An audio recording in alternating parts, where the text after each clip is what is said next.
Assalamualaikum warahmatullahi wabarakatuh. Perkenalkan, nama saya Tio Febrian. Saya dari kelas 12 IPS 3. Di sini saya akan menjelaskan latar belakang Kabinet Juanda. Kabinet Juanda adalah salah satu kabinet yang ada pada masa pemerintahan parlementer. Kabinet ini merupakan kabinet yang dipilih juga oleh Soekarno. Terbentuknya kabinet ini dalam keadaan yang tidak menggembirakan, karena pada saat itu Presiden menyatakan negara dalam keadaan berbahaya. Berbahaya karena partai politik melakukan dagang sapi untuk merebut kekuasaan. Sejak terjadinya perebutan kekuasaan itu, maka Soekarno membentuk kabinet ini dengan menggunakan Zaken Kabinet. Zaken Kabinet yaitu kabinet yang terdiri dari para pakar yang ahli dalam bidangnya masing-masing. Zaken Kabinet juga dibentuk dengan alasan lain, yaitu karena kegagalan konstituanten dalam menyusun Undang-Undang Dasar.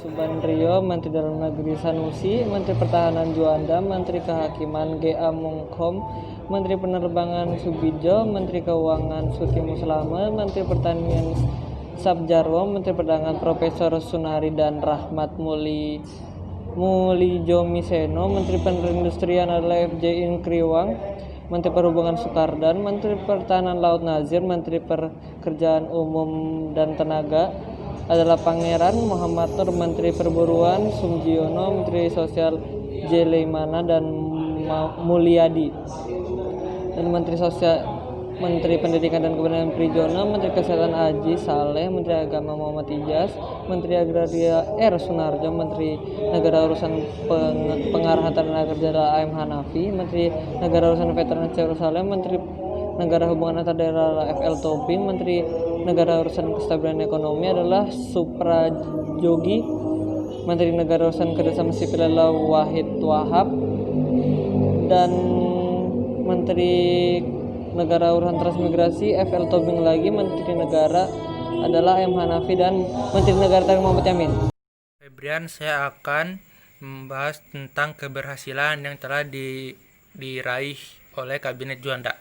Keberhasilan yang paling mencolok yang telah diraih oleh Kabinet Juanda adalah berhasil menumpas pemberontakan yang dilakukan oleh PRRI Permesta. Pemberontakan itu berhasil diredam oleh TNI.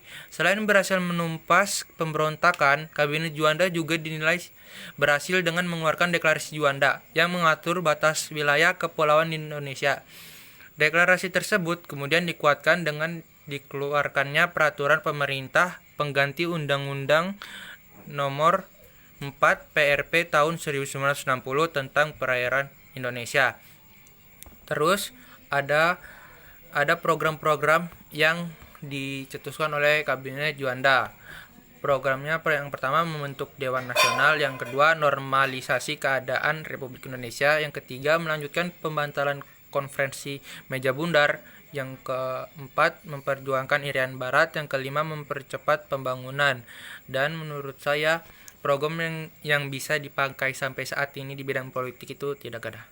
Kabinet Karya atau Kabinet Juanda itu telah mengembangkan banyak sekali atau mengembangkan banyak tugas seperti mengembalikannya Irian Barat, menghadapi keuangan serta menghadapi perekonomian. Nah, di dalam Kabinet Karya ini terdapat 23 menteri dan 40 partai yang belum terotonomi atau yang belum terselenggarakan gitu. Assalamualaikum warahmatullahi wabarakatuh. Saya Jason Tejo Kurnia dari 12 IPS 3 ingin menjelaskan tentang politik luar negeri dari Kabinet Juanda. Jadi, Kabinet Karya menggantikan Kabinet Ali II yang mengundurkan diri. Kabinet ini disebut Zaken Kabinet. Program kabinet ini disebut Pancakarya. Kebijakan politik luar negeri dari Kabinet Juanda ini terlihat dari program dekolonasi hukum. Lalu tingkat keberhasilan Kabinet Juanda belum berhasil dengan maksimal. Kebijakan politik ini membawa dampak bagi kehidupan, baik itu aspek politik, ekonomi, kewilayahan, pertahanan, keamanan, dan sosial budaya. Lalu Kabinet Juanda ini demisioner karena kegagalan konstitutuae menyusun undang-undang dasar baru. Jadi selanjutnya saya akan menjelaskan tentang bagaimana Kabinet Juanda jatuh atau berakhir. Jadi Kabinet Juanda itu jatuh atau berakhir karena Presiden Soekarno telah mengeluarkan Dekret Presiden 5 Juli 1959 dan mulailah babak baru sejarah Republik Indonesia, yaitu demokrasi terpimpin. Jadi penyebab jatuhnya Kabinet Juanda itu pada tanggal 30 November 1957 terjadi peristiwa pencobaan pembunuhan kepada Presiden Soekarno di depan perguruan Cikini yang dikenal dengan Momen Cikini. Sesudah Momen Cikini tersebut, keadaan negara terus memburuk. Banyak daerah yang menentang kebijakan pemerintah pusat yang lalu berkembang menjadi pemberontakan PRRI atau Permesta. Sekian dari saya, kurang lebihnya mohon maaf. Wassalamualaikum warahmatullahi wabarakatuh.